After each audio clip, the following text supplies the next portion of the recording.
Alors,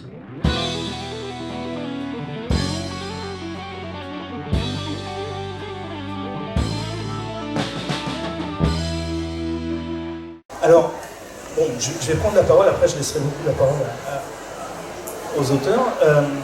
D'abord, pour parler un petit peu du jeu de rôle, pour ceux qui ne connaîtraient pas un petit peu le jeu de rôle, pour les autres, ça va faire effectivement quelque chose un peu rabâché, mais bon.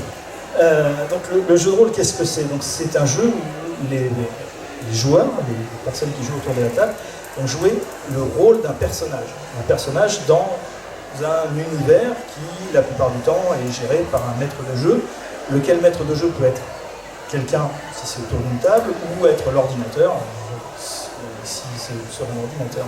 Donc le type de jeu de rôle, on peut dire qu'il y a différents types de jeux de rôle. Ceux qu'on appelle sur table, où on se retrouve autour d'une table, donc avec un maître de jeu et des joueurs qui jouent.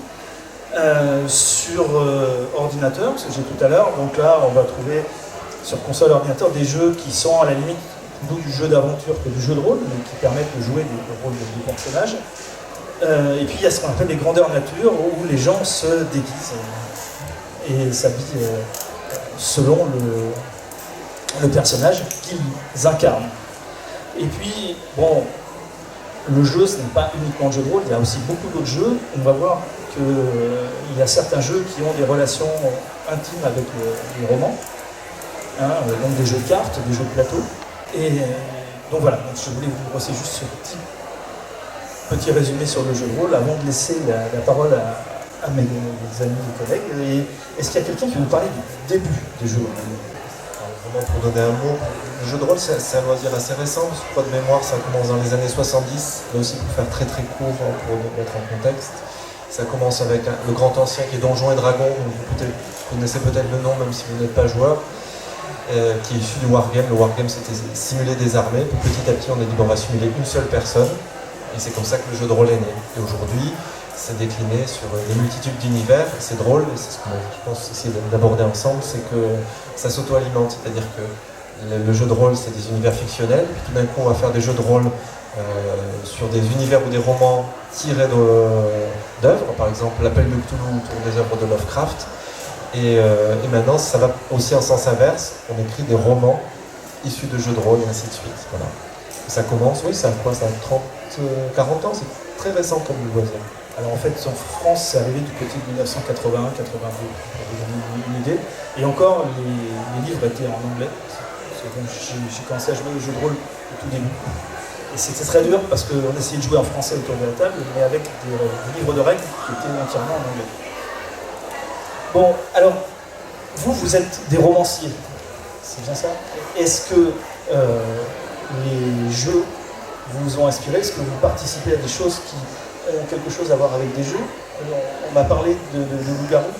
Avant d'en venir au loup-garou, je vais aussi parler d'un petit jeu de rôle parce que ça fait vraiment partie de notre histoire d'auteur de fantasy, enfin, en tout cas pour moi.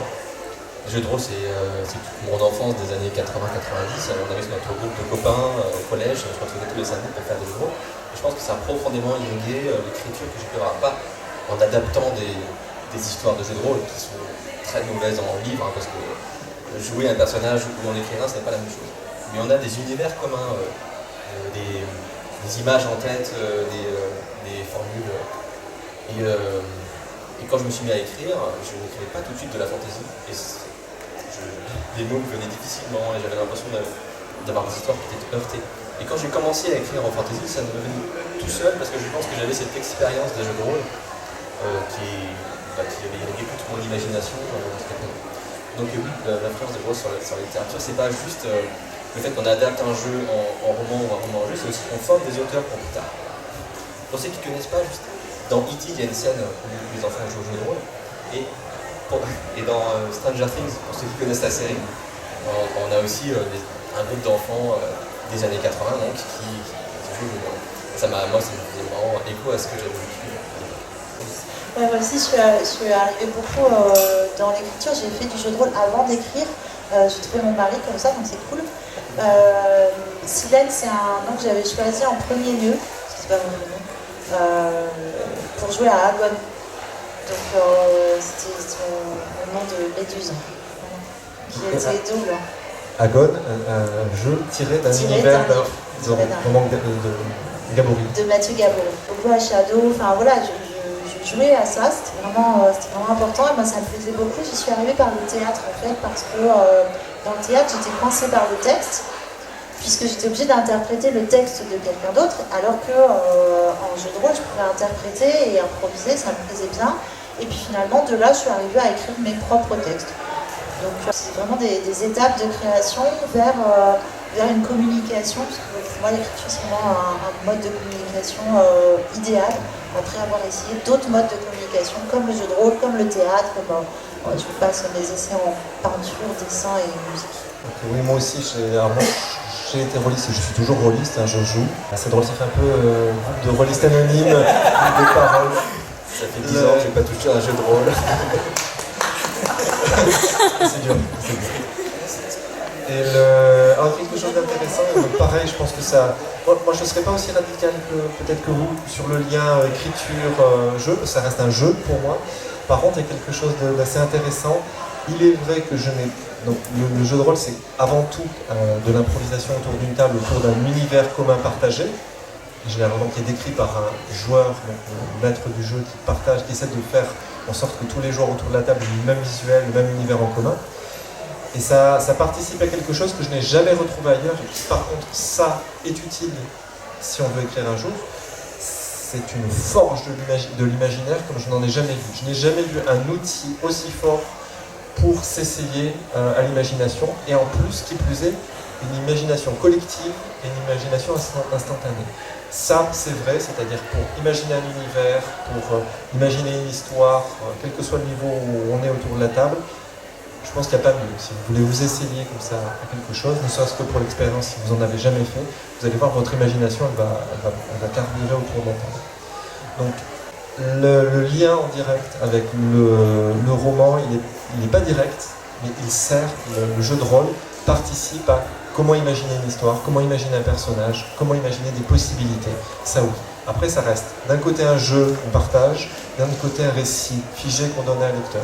C'est pour ça que je pense qu'il y a quand même une certaine frontière entre les deux. Après, moi je pense quand même qu'en littérature, ce qui est particulier par rapport à d'autres types d'art, c'est que le lecteur, dans sa démarche de lecture, il va réinterpréter, il va imaginer, et on voit que l'écriture génère aujourd'hui d'autres écrits, où ça a commencé beaucoup avec Harry Potter, où les lecteurs sont devenus écrivains pour raconter ce qui n'était pas raconté, pour faire des suites, et donc je crois qu'il y a quand même, et c'est pas anodin que ces choses-là arrivent en même temps, il y a un brouillage des frontières et une créativité qui se développe de tous les côtés, qui à mon avis, voilà, le fait de transformer des jeux en romans à l'heure actuelle fait partie, je pense, de ce mouvement transmédia où les lecteurs deviennent écrivains, les rôlistes deviennent... Et qu'il y a quelque chose de très intéressant qu'on a peut-être encore du mal à identifier complètement, parce qu'on est en plein dedans, dans cette espèce de prise de liberté créative de tout un chacun. Enfin, en tout cas, moi je trouve ça extrêmement positif, ça m'enthousiasme. Je rebondis sur ce que tu dis, et moi je suis pas vraiment un fan de jeux vidéo, je joue assez peu, mais le jeu de rôle a énormément, il y a deux types de jeux vidéo, il y a même carrément des jeux de rôle adaptés, je crois. Beaucoup de parties de jeux vidéo, y compris quand on joue avec d'autres personnes qui sont éloignées par internet, ressemblent à une partie de jeu de rôle, avec des points de vie, des attaques, des magies, des univers qui ressemblent, et également des techniques de jeu qui sont directement issues du jeu de rôle. D'ailleurs, on a des allers-retours, ce que vous disiez, entre jeux vidéo et littérature aussi. On a des adaptations des jeux en livre. Parfois, on a des adaptations de livres en jeu. Et donc, je pense que le jeu de rôle, c'est un peu le... C'est dommage parce que pendant longtemps, il y a eu une création du désert, jusque dans les années 90 jusqu'à aujourd'hui. On a l'impression qu'il a diminué en intensité, on a vu des boutiques fermées. Et en réalité, c'est un genre qui, à mon avis, a irrigué énormément d'autres genres créatifs. Le roman, le jeu vidéo. Et les films. Et les films, voilà, ce que j'allais en dire. Films et séries télé, puisque maintenant, c'est aussi un mode d'expression très important. Mais je vous rejoins tous les deux. C'est vrai que ce que tu dis est très juste sur c'est pour eux aujourd'hui. C'est vrai que maintenant, on parle vraiment de multimédia. C'est-à-dire qu'on pense une œuvre au sens large, c'est parfois même des auteurs, ils ont déjà l'idée d'une adaptation en jeu ou d'un portage, ou ça coexiste en direct au moment où le livre sort. Donc c'est vrai qu'il y a des choses qui sont extrêmement poreuses. Après, il y a un élément que je voulais apporter à la réflexion. C'est vrai, je parle là vraiment pour l'aspect français. Le renouveau de la fantaisie française notamment, elle a été faite au début fin des années 90, début des années 2000, avec des auteurs qui émergeaient du jeu de rôle. Donc c'est vrai que c'est une particularité, par exemple aux États-Unis c'était pas le cas, en Espagne ça n'a pas été le cas, en Allemagne ça n'a pas été le cas. Donc c'est vrai que c'est beaucoup moins vrai aujourd'hui, maintenant ça vient d'un horizon plus large, même si le jeu de rôle continue à irriguer en autrice et en auteur le monde de l'imaginaire. Mais au départ, il y avait vraiment un noyau. Alors, je ne sais pas si c'était un hasard qui a fait émerger des noms. Pierre Pével a commencé en écrivant des scénarios de jeux de rôle pour Nemos, qui était une boîte qui faisait à la fois du roman et du jeu de rôle. Et donc oui, il y a une sorte de parenté de cette époque. Alors, là, je vois qu'on a parlé de la partie comment le jeu de rôle pouvait irriguer l'imaginaire des auteurs. Maintenant, je ne sais pas si vous, il y a beaucoup de rôlistes dans la salle. Est-ce qu'il y a des rôlistes dans la salle? Vous pouvez se lever la main? Ah ouais, quand même, ça. Là, c'est vraiment l'assemblée des rôlistes. Dans l'autre sens, est-ce que vous pensez que un monde que l'on a imaginé pour des romans, un roman ou des romans, est-ce que c'est bien? Est-ce que ça a un intérêt pour le rôle, pour le jeu de rôle? Ou est-ce qu'au contraire, un jeu de rôle, il se doit, je pense, lui, d'être novateur, d'être innovant? Comment vous le voyez, vous, en tant qu'auteur? Franchement, c'est compliqué en tant qu'auteur de créer un univers complet de fantasy. D'imaginer, comme dit Nadia Coste, qui est en bas, qui signe jusqu'au moindre brin d'herbe, les boules de feu, les saisons, tout, il faut tout imaginer quand on crée en fantasy. Heureusement que ça peut servir pour faire un jeu de rôle. Parce que quand même, ce serait dommage. Au contraire, c'est une matière bénie. L'auteur a déjà créé quelque chose, imaginé quelque chose de cohérent. Et c'est comme si on ouvrait le livre. Je ne sais pas si vous connaissez cet artiste qui, dans les livres, en fait, fait des papiers découpés et on a des paysages entiers qui s'ouvrent, des pop-up merveilleux. Et moi, j'ai l'impression que le jeu de rôle, c'est ça, c'est qu'il transforme un roman en un pop-up incroyable que les rôlistes vont pouvoir investir et développer. Et c'est pour ça que, pour moi, ça se rapproche aussi de la fanfic. D'accord. Alors, j'avoue que je suis d'accord, je ne sais pas si vous êtes contre. Mais alors, donc on en arrive à la question que je voulais vraiment poser. On va commencer par Chamberlain, par exemple. Est-ce que tu imagines qu'on puisse écrire un jeu de rôle à partir de Boudica ou à partir de Royaume de Vent et de Colère? Ah oui, je pense qu'aujourd'hui, moi j'ai aucune difficulté. Comme disent mes collègues, en fait, c'est tellement une matière qui a déjà été réfléchie et créée, pourquoi elle ne pourrait pas être déclinée sur d'autres formats? La question ne se poserait même pas si c'était, par exemple, si tu me posais la question pour le cinéma ou la série télé. Donc, finalement, c'est un autre support. C'est un autre support et sur lequel il peut y avoir des gens qui s'en emparent. La seule limite, c'est est-ce que l'auteur veut ça? Je sais qu'il y a des auteurs, ils estiment que ça reste une œuvre littéraire et ne veulent pas que ce soit investi différemment. Par exemple, donnons un très bon exemple, J.K. Rowling, qui est une jeune autrice que vous connaissez peut-être, qui a fait une petite série qui marche plutôt pas mal, s'est toujours opposée au jeu de rôle parce qu'elle estime, elle ne veut pas que de façon commerciale, calibrée, des gens redéfinissent son univers. Voilà. C'est intéressant. Pour les rôlistes, je vous dis, le jeu de rôle avec l'auteur est déjà disponible en téléchargement quelque part sur Internet. Mais je ne sais pas s'il est bien. Non, mais il y en a plusieurs. Il y en a plusieurs. Ah oui, il y en a plusieurs. Après, c'est ce qui est intéressant. Il y en a plusieurs JDRA, il y en a plein qui existent, mais de façon, on va dire, non commerciale et non valide. Là, on refait la boucle, ça rejoint la fanfic. Juste un tout petit détail, elle s'oppose aussi au fait que ces œuvres, qu'il y ait des dossiers pédagogiques sur ces œuvres, parce qu'elle ne veut pas que ce soit étudié à l'école de manière formatée. Donc en fait, elle ne veut pas qu'on formate son œuvre de manière générale. Je pense qu'elle a été échaudée beaucoup aussi, par mon avis, par beaucoup d'utilisation non contrôlée. Même sur les films, elle a vraiment bétonné ses contrats pour contrôler les choses le plus possible. Donc pour répondre à ta question, est-ce que nos œuvres pourraient être adoptées pour faire un jeu de rôle? Je pense mais qu'est-ce que vous en pensez? Moi je serais super content. Hein. Jouer à mon au jeu de rôle de mes propres romans, c'est un rêve quoi. Je fais ça avec mes enfants. De toute façon, à partir du moment où quelqu'un s'empare de notre œuvre pour en faire autre chose, on a parlé d'audiovisuel ou de jeux vidéo, évidemment c'est je comprends le risque que peut craindre J.K. Rowling, mais bon, elle peut, hein, je veux dire, elle a tellement de notoriété que peut-être que ça lui suffit. Moi je serais très très content que des gens découvrent mon œuvre via d'autres médias, et non seulement ça, mais que d'autres créateurs fassent leur chemin dans ce que j'ai déjà créé en fait.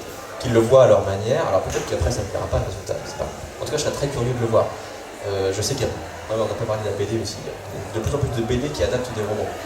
Donc je suppose que l'auteur doit quand même donner son avis, faire le scénario peut-être de la BD, donner son avis sur l'illustrateur, mais à partir du moment où on est à peu près d'accord avec l'objet, c'est comme si l'œuvre qu'on avait créée prenait une dimension supplémentaire, et comme disait Silem, parce que je rebondis sur ça, l'écriture c'est un moyen d'expression, ce n'est pas le seul. Et si on peut trouver d'autres moyens d'expression de ce qu'on a voulu exprimer, pour moi c'est exactement ce qu'on cherche à faire, c'est trop difficile. Alors moi j'ai pas d'univers de fantasy suffisamment développé, j'ai fait du fantastique, j'ai fait de l'anticipation. Mais l'anticipation peut m'amener au jeu. Ah ouais, non, mais non, je veux pas du tout. Ah, quelle angoisse, je serais cauchemardesque. Non, mais alors pas du tout pour la question. Enfin, j'aimerais beaucoup qu'on fasse des jeux de rôle avec les histoires en soi, pour les mêmes raisons que mes copains. Mais je fais des dystopies. Donc ça me rendrait hyper triste en fait de ces. Voilà. Non, je trouve ça triste en fait. Après, si vraiment les gens ont envie de se rendre aussi malheureux, pourquoi pas, mais je préfère. Je vais faire un livre de fantasy, voilà, je vais bosser dessus, puis après on pourra faire un jeu de rôle avec. Promis. Mais pas sur les dystopies, c'est trop malheureux. Alors, je voudrais maintenant qu'on change un petit peu le débat, qu'on parle un petit peu d'autre chose. Tout à l'heure, tu as dit, Paul, que tu as parlé de parties de jeux de rôle et de romans. Alors, on va laisser de côté toutes les transitions entre un roman et un film, entre un roman et une BD ou un film. C'est un peu essayer de se concentrer sur la notion de jeu, c'est-à-dire le jeu en lui-même qui a la particularité par rapport, enfin, de mon point de vue, par rapport aux autres médias, de ne pas être fermé. C'est-à-dire que lorsqu'on ouvre une BD, l'auteur, il a écrit son histoire, son scénario, il est écrit de A à Z et on ne peut rien y changer. Le film, c'est pareil, le roman, c'est pareil. Par contre, la partie de jeu de rôle, moi en tant que maître de jeu, je peux vous en dire que oui, ça m'est arrivé souvent, que moi j'avais prévu des choses, j'avais prévu des étapes et que les personnages ont fait bien ce qu'ils voulaient et sont passés par n'importe où, sauf là où je l'avais prévu. Un roman peut servir de base pour de l'écriture, c'est un peu ce qu'on a dit. Maintenant, dans l'autre sens, est-ce qu'une partie de jeu de rôle ou un rôle de personnage peut servir de base pour l'écriture d'un roman? Qu'est-ce que vous en pensez? Je vais rebondir parce que justement, si on déroule la réflexion qu'on amorce sur le lien fanfiction jeu de rôle, ben oui, parce que finalement, si on fait ce lien-là, une partie de jeu de rôle, ça peut être considéré comme quoi? Comme une fanfiction collective, spontanée qui se crée autour d'une table. Donc oui, pourquoi pas. Ce qui est intéressant, c'est que tout d'un coup, il y a une création qui est plus le fait d'une seule personne, mais elle est initiée par une personne avec plein d'autres personnes qui interagissent, donc c'est intéressant. Donc oui, pourquoi ça ne pourrait pas faire une bonne histoire, surtout que c'est déjà arrivé. Si je dis pas de bêtises, le début de Gagner la guerre de Jaworski, c'est une partie de jeu de rôle, pour ceux qui connaissent l'œuvre de Jaworski. Donc ce qui est intéressant là, c'est un aspect que je n'avais pas imaginé. Et oui, tout à fait, on est sur une œuvre collective qui est créée de façon spontanée autour d'une table, en direct par des gens. Donc oui, c'est un support tout à fait, au moins un point de départ en tout cas, tout à fait acceptable pour une fiction. Après, ça ne veut pas dire que chaque partie de jeu de rôle, on est d'accord, donne une bonne histoire, un bon récit. Mais pourquoi pas? En fait, il faudrait jouer un jeu de rôle avec que des auteurs. Oh, quelle horreur. Alors, pour Jaworski, effectivement, au début de son roman, qui tire une partie de jeu de rôle, enfin, c'est ce que j'avais entendu dire. Par contre, je pense qu'une partie ne peut pas faire un roman. C'est-à-dire que ce sont des techniques narratives différentes. Autant, je te rejoins tout à fait sur ce que tu as dit tout à l'heure, c'est un vecteur d'imagination, c'est un univers qu'on peut partager. Autant un roman, ça s'écrit avec des personnages, des étapes pour construire une véritable histoire. Autant un jeu de rôle, c'est différent. On lance des dés pour savoir si on a gagné ou pas. On est content parce qu'on a fait un 10 ou on a fait un échec critique et on trouve ça terrible. Mais ces émotions-là ne peuvent pas vraiment être traduites de la même manière dans un roman. Dans un roman, on va faire autre chose. On va mettre le personnage en danger, on va lui créer des liens avec d'autres personnages. C'est d'autres techniques. Pour moi, c'est vraiment plus l'univers qui peut être utilisé. D'ailleurs, on voit bien, enfin, moi, je sais pas trop ce qui se passe aujourd'hui, mais quand j'étais collégien, les jeux de rôle auxquels je jouais, étaient tous adaptés d'un roman. Le cycle d'Ambre, par exemple, les romans de Moorcock, Cthulhu, l'appel de Cthulhu, je l'ai cité, il y avait d'autres. Enfin, pas tous, mais en tout cas, une grande partie était tirée de romans et ça marchait très bien. Et ensuite, d'ailleurs, j'ai lu les romans de Moorcock, j'étais un peu déçu parce que le jeu de rôle m'avait beaucoup plu et le roman moins. Moi, je te rejoins sur la question de la narration, sur la façon dont on va construire ça. Ça peut fournir une matière énorme, à mon avis. Une partie développe beaucoup de choses parce qu'en plus, on les construit quand même plus. On se disait ce midi que juste un repas entre écrivains, ça construisait déjà des bouts d'histoire. Mais bon, juste des bouts quoi. Alors que forcément, dans la partie jeu de rôle, on va développer, on va construire parce qu'il faut quand même que ça avance. Mais après, pour le roman, il va falloir revoir l'architecture, ça ne va pas fonctionner de la même manière. J'ai un exemple auquel je pense. Moi, je jouais à Shadowrun surtout. Et à un moment, donc celui qui allait devenir mon futur époux avait un personnage dont il voulait se débarrasser. Le jeu s'est débrouillé pour en faire un élément et le tuer. Et en fait, on a un copain qui écrivait lui-même des parties de Shadow, et donc là, c'était vraiment dans l'écriture, pour qu'après on puisse refaire d'autres parties, qu'il a incorporé complètement dans l'histoire elle-même, ce personnage-là, et on l'a retrouvé beaucoup plus tard, je sais pas, 1 ou 2 ans plus tard, il est ressorti. On dit, mais c'est ton perso, il est là, et il servait cette fois d'objet dans l'histoire, c'était devenu un PNJ, enfin pas vraiment un PNJ d'ailleurs, un truc quoi, un élément de l'histoire, un élément narratif hyper intéressant. Et là, à ce moment-là, c'est la première fois que je me suis dit, mais là on a une histoire, là on a quelque chose, mais comment on pourrait développer, comment on pourrait... parce qu'on avait déjà un enclenchement, je pense, de réflexion narrative plus aboutie que simplement dans le jeu. Et dans le jeu, on fait avancer l'histoire vaille que vaille, c'est pas notre priorité ça, que ce soit cohérent, que ce soit... Donc je pense que ça peut nourrir une histoire, mais que ça va faire un sacré gros boulot quand même derrière de reconstruction. J'ai l'impression qu'on définit en fait que le jeu de rôle c'est presque un laboratoire où en fait on essaye des choses et puis on prend un peu ce qu'on veut dedans, tiens un personnage, tiens un univers, ce bout d'intrigue mais pas tout, ou reprendre. Mais c'est intéressant, une réplique, on peut même imaginer qu'on reprend des répliques des joueurs, et quand même ça, ce dialogue improvisé il est pas mal, en le reprenant on a quelque chose, une espèce de laboratoire de création sur lequel on peut s'appuyer à différents niveaux pour en extraire des éléments qui après peuvent donner suite à un roman. On parlait tout à l'heure de création collective. On a écrit donc avec Silène 2 romans ensemble, 14-14 et Lune Rouge dont on parlera peut-être tout à l'heure. Et il y a un petit peu de jeu de rôle quand on a notre téléphone en main et qu'on parle pendant des heures de l'histoire qu'on va créer et chacun apportant son élément et disant et si on faisait ça et ça part sur une nouvelle idée, etc. Un peu comme on fait dans une partie de jeu de rôle. Peut-être que le fait qu'on ait joué au jeu de rôle tous les deux nous a aidé en fait à cette créativité à deux. Alors, évidemment, c'est pas une partie de jeu de rôle, mais je trouve qu'il y a quand même un petit peu de ça. Oui, puis quand on parlait des personnages, des fois on n'avait pas inscrit la même chose sur la fiche perso, je pense. Parce que des fois, moi je disais, elle pourrait faire ça, et non, je ne vois pas. Comme si finalement, sur la fiche perso, on n'avait pas mis la même info et qu'on n'imaginait pas complètement tout à fait le personnage de la même façon, il fallait se recaler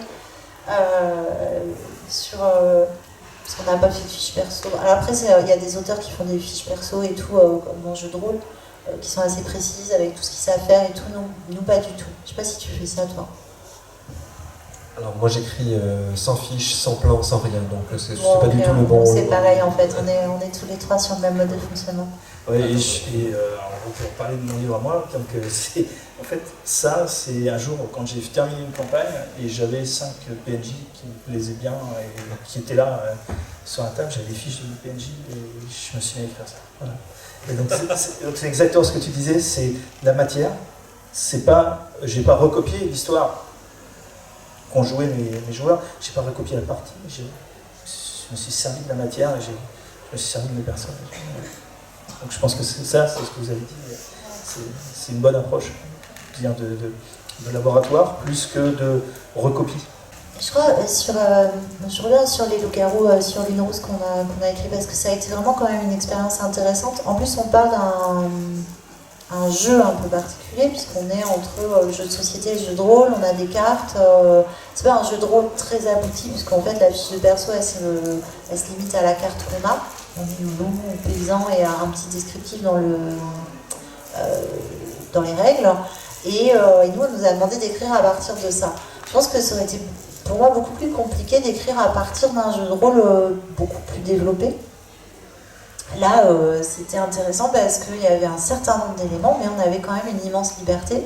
D'ailleurs, on s'est amusé par exemple avec la petite fille. Dans notre histoire, c'est pas du tout une petite fille, c'est une vieille un peu démente qui se prend pour une petite fille. Donc on a pu rigoler, on a pu détourner certaines choses et on a certains personnages qui sont plusieurs cartes en fait. Notre enfant sauvage, il y a des voleurs aussi, des pyromanes. Voilà, j'en dis pas plus parce qu'après. Et on a eu des retours de gens qui jouaient beaucoup au loup-garou et qui nous ont dit nous aussi on a inventé des histoires à partir de parties. Nous on n'a pas inventé à partir d'une partie.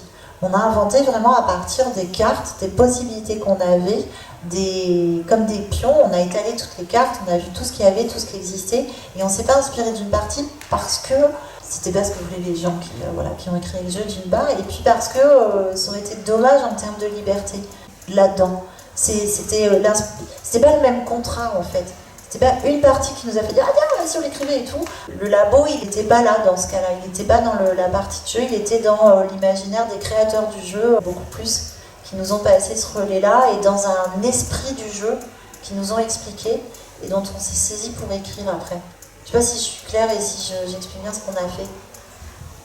Moi, j'intercale juste une question. Je suis assez curieux, justement, donc, quand on vous demande d'adapter les loups-garous de Tiercelet en roman, le cahier des charges, c'est quoi, en fait? C'est quoi les choses dans lesquelles qu'il faut mettre et celles qu'il ne faut pas mettre?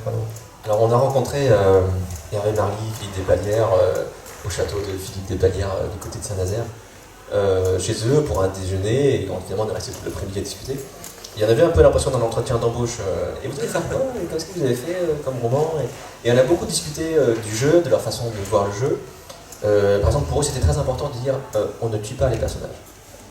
Les loups-garous les dévorent. Parce qu'en fait, c'est une histoire, c'est une fiction, il y a une mise à distance. On ne veut pas un roman carnage où on donnerait à des adolescents de 13 ans remplis de sang et de bûchers et de fumée noire. On a effectivement écrit un roman où il peut y avoir des scènes de violence ou des morts, mais c'est pas un film d'horreur non plus, quoi. On voulait pas. Ils avaient aussi une vision de leur jeu où on formait des groupes d'amis. En fait, ils avaient créé ce jeu parce qu'ils avaient beaucoup d'amis et il n'y avait pas de jeu qui permettait de jouer à plus de 4 ou 5 joueurs. Donc, ils ont créé ce jeu pour jouer à au moins 8 minimum, je crois. Ouais. Et en fait, ça a très bien marché parce qu'il n'y avait aucun jeu qui permettait de. Alors, tout le monde leur a dit, mais ça marchera jamais, il faut être 8, il n'y a pas de groupe de 8. Et ça a cartonné parce que les groupes de 8, il y en a plein en fait. Plein de gens qui veulent jouer et qui sont 8 ou plus, ou 30, et qui se retrouvent à jouer au loup-garou parce que c'est quasiment le seul jeu possible. Donc on a essayé de garder à l'esprit, non pas des instructions précises, de cahier des charges comme tu dis, mais plutôt un esprit du jeu. Par exemple, je vous disais, on fait plein de parties, et Cupidon a permis à plein de gens de déclarer leur flamme à quelqu'un, ou de déclarer leur homosexualité, ou de déclarer leur amitié, parce que Cupidon, dans le jeu, ce sont des amoureux, mais on peut imaginer tout ce qu'on veut. Ça peut être parfois, le Cupidon va désigner 2 amis, et ils sont émus de se retrouver ensemble, d'ouvrir les yeux, parce que si vous connaissez le jeu, quand on est donc désigné par Cupidon, tout le monde dort, tout le monde a les yeux fermés, et Cupidon désigne 2 personnes qui se regardent, qui se reconnaissent, qui se disent « nous sommes liés à la vie et à la mort ». Et parfois, c'est des histoires d'amitié qui ont été, pas rêvées, mais en tout cas qui ont ému les gens. Donc on voulait transmettre... non, pas un film d'horreur, pas une partie, mais une vraie histoire avec des vrais personnages que vous pouvez lire sans même avoir jamais joué à une partie de loup-garou. Et conserver cet esprit, un peu, cette tendresse pour les personnages, pour les gens qui jouent. Et un monde avec un aspect fantastique, mais sans que ce soit trop prégnant. Donc, le fantastique reste une possibilité, mais... Et aussi que ce soit pas citadin, que ce soit, le fait que ce soit à Tiercelieu, c'est pas seulement pour qu'il y ait marqué Tiercelieu sur la couverture. C'est des gens qui sont, Hervé comme Philippe et nous aussi, c'est des gens, on aime bien la forêt, on aime bien la nature, on est bien dedans. Tiercelieu, c'est un bled paumé, c'est même pas un bled en fait, c'est un hameau qui fait partie d'une autre commune, et donc qui est ce côté un petit peu aussi pas parisien. J'espère qu'il n'y a pas de Parisiens qui vont être vexés. Mais quelque chose de simple. Voilà. Et donc, et pas une partie. Ils nous ont dit, on ne veut pas que vous écriviez une partie. Ce qui nous allait bien. Parce que ça aurait été dommage. Les parties de Loup-Garou, comme c'est pas un jeu de rôle aussi développé, c'est très simple. Enfin, on serait rentré dans quelque chose de pas assez fourni, pas assez touffu, je pense, si on s'était dit on fait une partie. Mais on a quand même plein de clins d'œil à ce que ça peut être une partie de Loup-Garou. Ils s'engueulent, non c'est toi, non c'est toi. Ce moment où tout le monde se met d'accord pour désigner la même personne juste pour s'en débarrasser. Il y a un jury par exemple, il y a un tribunal, tout le village est là, ils sont tous c'est ta faute, non c'est toi, mais moi j'ai entendu bouger et tout. Donc on a remis des petits clins d'œil quand même aux joueurs de ce type-là dans le livre. Mais quelqu'un qui n'a pas lu, il se dira juste que c'est un tribunal de villageois un peu assez mal organisé et pas très sympa, avec le juge Beg qui essaie d'officier dans son affaire. Donc voilà, je sais pas si... C'était beaucoup de choses en fait. Comme on a passé toute la journée à discuter avec eux, il y avait quand même beaucoup de demandes de leur part. C'est vrai qu'on a eu un peu cette crainte au début, quand on a commencé à écrire, de leur regard à eux, parce que c'est quand même leur création. Non seulement c'est leur création, je ne sais pas si vous savez, mais la maison d'édition qui publie le jeu des loups-garous, c'est eux qui l'ont créé. C'est une sorte d'auto-édition en matière de jeu. Et donc c'est vraiment leur bébé, hein. C'est le jeu qui les a fait vivre depuis 15 ans. Et donc on avait peur qu'ils nous disent mais non, ça c'est pas l'histoire qu'on avait envie de lire. On leur a envoyé je crois les 3 premiers chapitres et ils nous ont dit beaucoup, allez-y, on vous fait confiance. Et finalement on n'a eu aucune remarque de leur part, ils étaient très contents. Et c'est vrai qu'on avait cette espèce d'épée de Damoclès, mais est-ce qu'ils vont être d'accord Mais on s'en est affranchi. Et comme on était deux, on avait aussi cette possibilité d'oublier qu'il y avait ces deux créateurs et de partir dans notre histoire. Et au final, on n'a eu aucun souci avec ces gens. Mais je pense parce qu'ils nous avaient quand même testé, ou en tout cas auditionné au départ, et qu'ils avaient vu qu'on était sur la même longueur d'onde. Alors, bon, là c'est un cas un petit peu, enfin c'est professionnel, c'est très bien, c'est très cool. Vous avez été embauché, comme vous dites, pour faire ça. Mais est-ce que il y aurait des jeux de rôle, enfin des univers, on va dire, pas de jeux de rôle, mais des univers de jeux de rôle dont vous auriez envie de vous servir pour écrire des livres? Donc moi j'ai dit les miens a priori dans ce que j'ai fait. Et en réfléchissant en plus, je pense que c'est aussi surtout parce que j'ai un problème de diégèse, je fais des romans hyper courts avec un seul personnage et du coup c'est pas du tout le genre de roman qui peut être support d'un jeu de rôle, il me semble. Je pensais plutôt dans l'autre sens. Est-ce que toi, il y a des choses que tu aurais envie de prendre dans un jeu de rôle? Ouais, c'est sûr que j'aimerais trop écrire un truc dans Shadow. Ce serait génial, quoi. Donc pour redonner le cas de Shadowrun, c'est un univers cyberpunk en fait, futur mais proche. bon, Philippe Cadic l'a fait vachement mieux, donc... Non, parce que j'ai un pote qui écrit un truc ça me fait vraiment penser à Shadow, parce qu'il a été joueur aussi, et c'est très intéressant, il développe ça avec du coup sa patte à lui, une certaine poésie. Moi j'ai pas les épaules encore, on verra dans 10 ans ou 20 ans. Moi, il y a un univers qui s'appelle Légende des 5 anneaux, qui est un univers japonisant fantastique.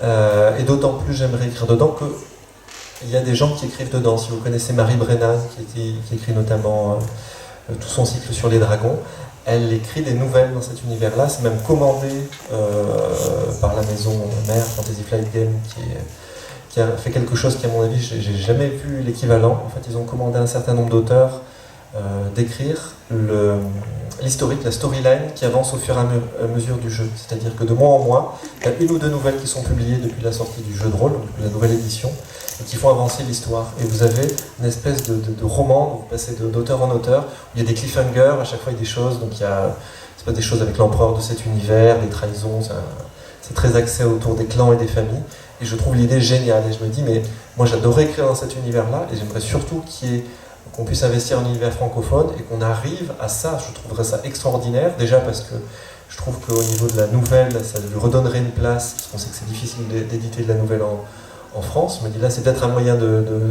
publier de la nouvelle. Et surtout, on y trouve un truc génial. Tous les mois, tous les fans du jeu en fait, sont là pour télécharger la nouvelle gratuite, qui est en ligne, pour avoir la suite de l'aventure. Et je trouve ce format-là, mais Là, pour les coups, on est dans le multimédia, ça envoie valser pas mal de choses. Parce que du coup, c'est un lien entre les lecteurs, les fans de Marie Brennan, tout d'un coup, qui découvrent qu'elle a écrit un univers là, les fans du jeu de rôle, c'est aussi dévié en jeu de plateau, bref. Moi, j'adorais l'écrire dans ce monde-là. C'est intéressant que tu parles de nouvelles, parce que je me verrais bien effectivement écrire une nouvelle sur un univers de jeu de rôle, mais pas un roman entier. Et je pense toujours, pour la simple raison que j'aime bien créer des univers moi-même, en fait. Et donc j'aurais du mal à me couler dans un univers trop précisément écrit, décrit. J'aurais l'impression d'être dans un carcan. Par contre, une nouvelle, oui, une petite histoire qui utiliserait des personnages connus du jeu de rôle, ou même pas, des univers, des éléments en fait très reconnaissables du jeu, oui, pourquoi pas. Dans le cas du jeu de Tierce-Lieu, de Ligue Tierce-Lieu, c'est pas réellement un jeu de rôle, hein, on peut le qualifier de plein de choses différentes. C'est un jeu, oui, en jeu de cartes, jeu de table, c'est un peu entre trois mondes. Et comme on dit, il n'y a pas vraiment de partie. Hein. Les personnages sont pas, s'ils ont des noms, enfin on les connaît pas vraiment, je te dis pas. Et donc ça nous laissait une très très grande liberté. On avait effectivement un cadre, des loups-garous, un village, des gens qui peuvent avoir des pouvoirs magiques. C'est pas aussi précis qu'un jeu de rôle où on a généralement un bouquin de règles comme ça, avec des villes décrites, un univers, parfois 50 ou 100 pages sur l'univers, sur toutes les armes qu'on peut acheter, les équipements, les sortilèges. C'est tellement précis que ça me ferait un peu peur. Une rousse, il y a 10 pages de règles quoi, dans les loups-garous, donc c'était possible. En plus, j'ajoute quand même qu'on adorait jouer aux loups-garous. On n'a pas accepté d'écrire ce livre parce que ça nous faisait beaucoup d'argent et qu'on voulait être célèbre. On l'a accepté parce que on jouait à ce jeu depuis des années avec nos enfants, on jouait ensemble aussi avec nos copains, et on avait passé tellement de bons moments avec ce jeu que on avait envie en fait d'écrire dans ce univers. Mais ça ne serait peut-être pas le cas avec tous les jeux. Après, sur le jeu de rôle, effectivement, il y a des jeux de rôle qui sont très très lourds. Depuis une dizaine d'années, sont apparus comme des formats de jeux de rôle où justement les univers sont assez lâches pour que notamment les meneurs puissent réinvestir leur propre imaginaire dedans. Donc il y a des choses sur lesquelles en 50 pages, en fait, c'est brossé. Mon expérience date d'il y a 20 ans, donc effectivement, j'ai un peu de retard. Le paysage a un peu évolué justement par rapport au format. Moi, ce que je trouve très intéressant dans ce que tu développais tout à l'heure sur cette idée de nouvelle, que je trouve absolument géniale, ça rejoint une réflexion, autre chose. Il me semble que dans l'univers du multimédia et du transmédia, on va utiliser des choses différentes et les traverser. J'aimerais beaucoup qu'on travaille sur l'idée de série en littérature, sur le feuilleton. Le feuilleton, c'est comme ça qu'a commencé le roman au siècle dernier, enfin l'autre maintenant. Et la série, ça fonctionne, c'est quelque chose d'intéressant. Et là, du coup, on rejoint l'idée peut-être aussi des parties de jeux de rôle, puisqu'on feuilletonne. Tiens, on se retrouve dans 2 semaines ou on les retrouve. Et dans le feuilleton de roman, par contre, en termes de narration, on était dans quelque chose de plus lâche, puisque de toute façon, c'était des épisodes en fait. Et on retrouve la série.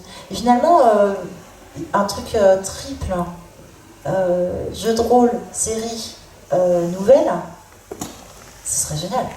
Alors, ça vient pas du roman, mais je voudrais citer un cas un peu particulier, parce que ça me fait penser à ça. Je sais pas si vous connaissez, alors c'est parti d'un illustrateur, mais Tales from the Loop, qui est un jeu de rôle. Au départ, ce sont des illustrations d'un illustrateur suédois, dont notamment je viens de manger le nom. Donc il a fait des illustrations dans un univers années 80, un peu uchronique, un peu comme Stranger Things, avec des choses bizarres dedans.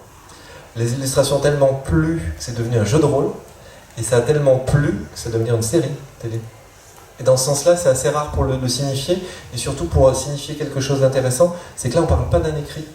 On parle juste on parle de son univers. En fait, là où il a été génial, c'est qu'il a fait un artbook où il a écrit dedans pour commenter ses images, comme s'il avait vécu lui-même dans ces années 80 un peu twisté. Voilà. Et je trouve tellement ça rejoint ton idée on décline sur les 3 univers, en fait. Bien, alors comme j'ai une habitude, c'est quand j'arrive à moins le quart, je demande au public s'il a des questions à poser, et je vous invite à poser des questions à nos invités sur les sujets qu'on vient de voir. Et allez-y. Je n'ai pas de micro. Je vous laisserai. Je vais essayer de parler fort, du coup, mettre ma pub. Un livre, c'est un auteur qui écrit tout un univers avec une population multiple.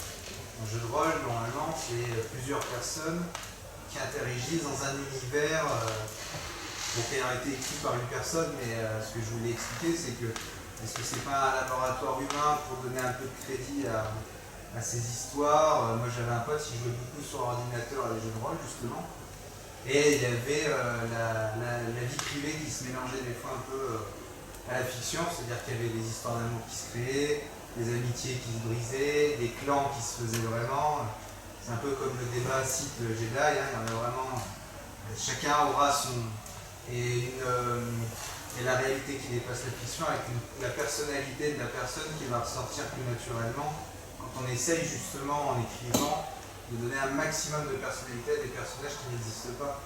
Donc est-ce que quelque part le laboratoire n'est pas complémentaire, quoi. Enfin, le jeu de rôle n'est pas un outil, enfin voilà, c'est un roman, quoi. C'est pas une étape quand on n'a pas forcément vécu tout le temps. Enfin, on va prendre un travail, on va pas rencontrer tout un exemple de vie et d'interaction. Il y en a qui vont être leaders, il y en a qui vont préférer être soldats, enfin je sais pas, il doit y avoir... Si la démarche de création, si je comprends bien, oui, si la démarche de création c'est de dire oui, j'ai peut-être pas assez de vécu, donc j'utilise une partie de jeu de rôle pour, et analyser comment les personnages sont créés, mais aussi comment les gens interagissent, oui, pourquoi pas, avec le risque que si vous croquez un ami de façon déplaisante dans le roman, après voilà, vous risquez effectivement d'avoir des amitiés compliquées par la suite. Après, ça doit rester une démarche, c'est-à-dire que il peut y avoir ponctuellement quelqu'un qui se dit « Ah ben cette partie de jeu de rôle elle était bien, je peux essayer d'en faire une histoire ». Par contre, moi j'ai jamais vu des gens se dire « On va faire une partie de jeu de rôle, en partie de méthodo de création de roman, on va faire une partie de jeu de rôle parce que j'ai besoin de matière pour écrire un roman ». Moi je l'ai jamais vu, avec le recul.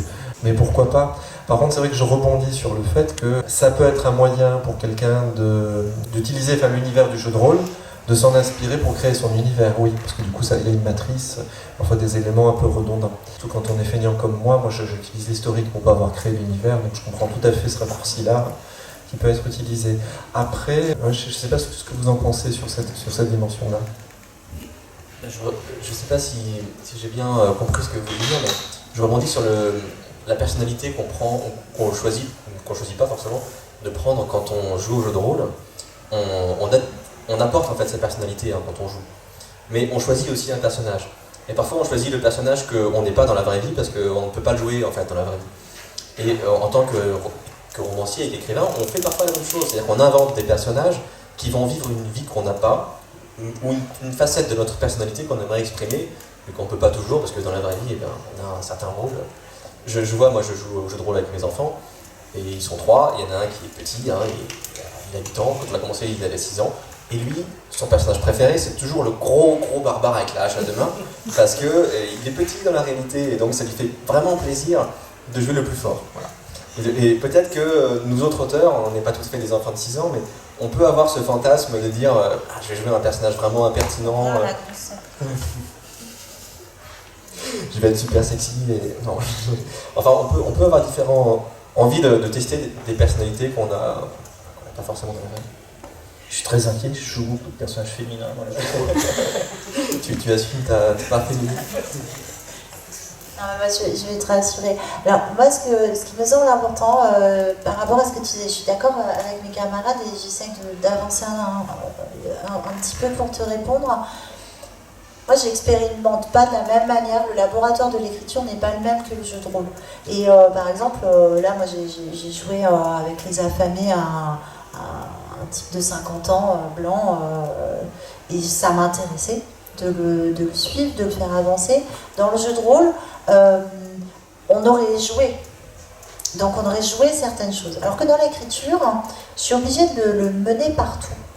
Je suis obligée de beaucoup plus de l'imaginer dans des détails, dans des éléments, de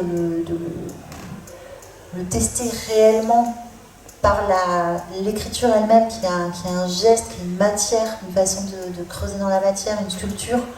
C'est moins, je peux moins faire d'ellipses, je peux moins tricher pour me dire ah tiens non mais ça m'intéresse pas de le jouer quoi.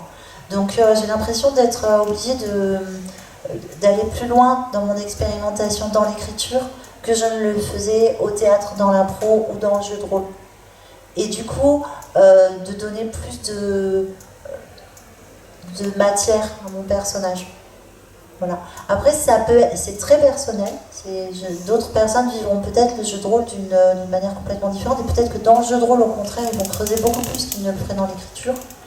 Je crois que c'est vraiment dans le rapport aussi à la création et la façon dont on fait les choses et dont on génère ses personnages, son histoire. Pour moi, le laboratoire du jeu de rôle serait pas efficient pour créer mes histoires. Beaucoup moins que l'écriture. Donc j'ai pas besoin de cette étape-là. Au contraire, en fait, elle me ralentirait, je pense. Il y a un phénomène qui arrive des fois sur moins sur les jeux sur table, mais surtout en GN. C'est-à-dire, je prépare mon personnage, je vais le jouer comme ça, il va réagir comme ça, etc. Et au bout d'un moment, il y a une bascule où le personnage se met à jouer, mais complètement tout seul. Et je sais pas si vous avez ce genre de phénomène, si ce genre de choses peut arriver en écriture, où on commence à partir sur son truc. Il y a des gens, moi j'ai entendu souvent des auteurs dire ça, mon perso il fait ce qu'il veut, il s'est tiré, il a fait ce qu'il voulait et tout. Moi je suis du contrôle fric, donc jamais il fera ça quoi. Moi, je suis très bien joué. Jamais il va se tirer parce que c'est mon cerveau de toute façon. Enfin, c'est comme si je disais que paf, mes neurones ils sont partis en balade et ils ont fait ce qu'ils voulaient. Non, ça va pas non. C'est hyper angoissant. Oui, alors je sais pas, on dit toujours qu'il y a deux types d'auteurs. Il y a ce qu'on appelle des jardiniers et des architectes. Donc Cylène, elle est clairement architecte. Moi, je me classe complètement jardinier. Et effectivement, il m'arrive régulièrement que les personnages partent dans des directions qui n'ont pas voulu. Mais c'est vraiment, ça dépend de l'auteur. Moi, je vais être un architecte de jardin parce que je mélange complètement les deux. Alors là, je fais un plan assez détaillé, assez précis, et effectivement, je ne le suis jamais. Et mes personnages, je ne veux pas dire qu'ils ont une vie propre ou qu'ils font ce qu'ils veulent, mais en tout cas, je vais inventer des péripéties que je n'avais pas forcément imaginées, des traits de personnalité qui ne m'étaient pas forcément venus au début à l'idée. Par contre, je vais toujours tâcher que ce personnage reste cohérent dans sa psychologie. Si éventuellement, je trouve qu'il est mieux en étant différent de ce que j'avais imaginé au départ, alors moi, je vais corriger le début pour qu'il soit en adéquation avec ce que j'avais imaginé. Donc ça, c'est vraiment important. Un personnage, c'est un être humain, il ne peut pas être un jour complètement extraverti, l'autre complètement introverti. On a une personnalité, on peut évoluer au cours de la vie, ok, hein, mais il y a quand même des choses qui ne sont pas possibles. Et donc, par contre, oui, dans le processus créatif, il y a des choses qui arrivent, et un peu comme l'improvisation au jeu de rôle. Hein, on peut être un gros barbare avec une hachette de main, mais c'est peut-être nous qui allons résoudre l'énigme sur laquelle tout le monde planche depuis 4 heures, et même si on a 18 en intelligence alors que les autres ils ont tous 60 ou 70, peu importe en fait, si toi-même tu réussis à résoudre l'énigme, tu n'es pas vraiment en cohérence avec ton personnage, mais ça va quand même passer. Donc en écriture on ne peut pas faire ça. Si tu as 18 en intelligence, tu ne résous pas l'énigme. Voilà, c'est tout. Mais ça aurait été mon premier roman, je vous aurais dit non. Mais en fait, à l'usage, ça m'est arrivé 2-3 fois. Moi aussi, j'y croyais pas, j'étais un peu comme Cylène, de dire techniquement, c'est moi qui produis le personnage, je vois pas comment il peut déraper en fait. Et en fait, de fait, souvent par des raisons de cohérence, j'imagine le texte comment il va être écrit ou la scène comment elle va arriver. Et quand je commence à la mettre sur le papier, souvent, souvent non, ça m'est arrivé, quelquefois, me dire, en fait, c'est complètement en incohérence par rapport à ce qui a été mis avant ou après. Et en fait, du coup, la scène se réécrit quasiment en direct. Et donc là, il y a l'effet que vous soulignez, qui est de dire, en fait, ce personnage-là ne va pas réagir comme je l'avais prévu, parce que sinon, il est vraiment en incohérence avec tout ce que j'ai placé avant, et ça n'a pas de sens. C'est bien ce que tu dis. On me pose souvent la question dans l'intervention scolaire, est-ce que vous avez parfois le syndrome de la page blanche? Et je leur réponds que oui, ça m'arrive parfois. Et en fait, c'est pas du tout un syndrome ou un problème pour moi, c'est une alarme. Quand j'ai une page blanche, c'est-à-dire que j'avais prévu une scène, je sais comment j'avais prévu de l'écrire, et comme tu dis, au moment de l'écrire, je m'aperçois que quelque chose ne va pas. Alors, c'est pas, je ne sais pas exactement ce que c'est, j'ai comme une alarme qui dit n'écris pas cette scène. Elle est pas bonne, elle va te faire plein de problèmes par la suite, et donc je réfléchis et généralement j'invente un truc que je n'avais pas du tout prévu. Voilà pourquoi je suis un jardinier architecte. Pour revenir et du coup compléter, moi j'ai pas de plan hyper précis. De toute façon, c'est ce que je disais, je fais pas de fiche perso, j'ai pas de plan, j'écris jamais rien dans des carnets. Donc quand je dis qu'il s'échappe pas, en fait, c'est que si par exemple j'ai décidé qu'à un moment, là, pour un sourire de Mila Tisbé, elle va déraper. Je sais pas quoi, au moment où je fais mon plan dans ma tête. Je sais qu'elle dérape et elle va déraper. Après, c'est pas prévu exactement et il s'avère que dans le texte, à ce moment-là, elle va sécher les cours, quoi. Bon, et à partir de là, il dérape un petit peu. C'est ça le dérapage que moi je m'étais inscrit dans mon plan personnel dans ma tête. Donc il y a une part d'impro parce que ça répond dans la narration, ça va bien, etc. Donc j'ai pas non plus tout mis au cordeau. Je déteste les synopsis, mais j'ai pas du tout, je perds pas cette impression de contrôle. C'est plutôt comme un jeu en fait. Là, avec moi, c'est on retrouve le jeu. C'est ok, j'ai envie de la faire déraper. Qu'est-ce que je vais lui faire comme action qui va montrer qu'elle dérape? Bon bah sèche les cours alors que c'est une super bonne élève et qu'elle a hyper peur de ses parents. Donc ça c'est qu'elle dérape. Voilà. Si je l'ai bien construit avant, si j'ai bien construit les parents, ça va bien se passer. Donc hein? Non bah pour elle. Voilà, c'est dans ce sens-là en fait, où je contrôle sans en laissant la bride quand même. C'est pas Tisbé qui fait ce qu'elle veut. Hein. Tisbé c'est 6 lettres sur du papier. C'est pas un personnage réel. Bah, du coup, vous n'avez pas arrêté de parler de vos expériences personnelles. Quel a été un de vos joueurs prédilection que vous avez joué si vous pouvez résumer succinctement, quel type de joueur vous avez pu jouer dans un jeu de rôle? Qu'est-ce qui vous a représenté? Alors pour faire très court, moi c'est vrai que j'ai joué beaucoup à l'appel de Cthulhu et généralement j'étais plutôt le journaliste, et sinon quand j'ai joué plutôt en mode fan, j'étais 9 fois sur 10 le paladin. Voilà. C'est surtout l'appel de Cthulhu qui m'a permis d'inventer des personnages qui meurent tout le temps. Ça permet de faire son deuil des personnages qu'on aimait bien. Bon, à chaque partie, moi je mourrais 3-4 fois à peu près. Hein. J'avais même des fiches de perso prêtes pour la prochaine fois où je mourrais. Et donc l'appel de Cthulhu m'a permis en tant qu'écrivain de me dire c'est pas très grave si un personnage meurt, je peux en tuer, c'est pas grave. N'ayons pas peur des morts. Parfois ça fait une bonne histoire. Et c'est pas si angoissant que ça, et ça permet de dépasser ce traumatisme de la mort du personnage. Merci Cthulhu. Mon personnage préféré, c'est quand j'étais orc, chaman, alligator et qu'on m'appelait le string mystique. Alors, je vais prendre la parole un petit peu aussi là-dessus. Donc moi, mon personnage préféré, c'est dans Néphilim. J'ai un personnage qui est simplement un Néphilim, donc un être, mais qui se prend pour une déesse. Et qui croit que dans notre monde actuel, pour être une déesse, il faut être sur la toile, et donc elle a un site web. Pour de vrai. Là, ça reprend un peu American Club. Oui, mais j'ai écrit le site web. Alors on a le temps encore d'une toute dernière question, très courte. Qu'est-ce que vous pensez, c'est comme un peu le jeu de rôle, les gens vieillit avec, on voit l'économie que ça représente.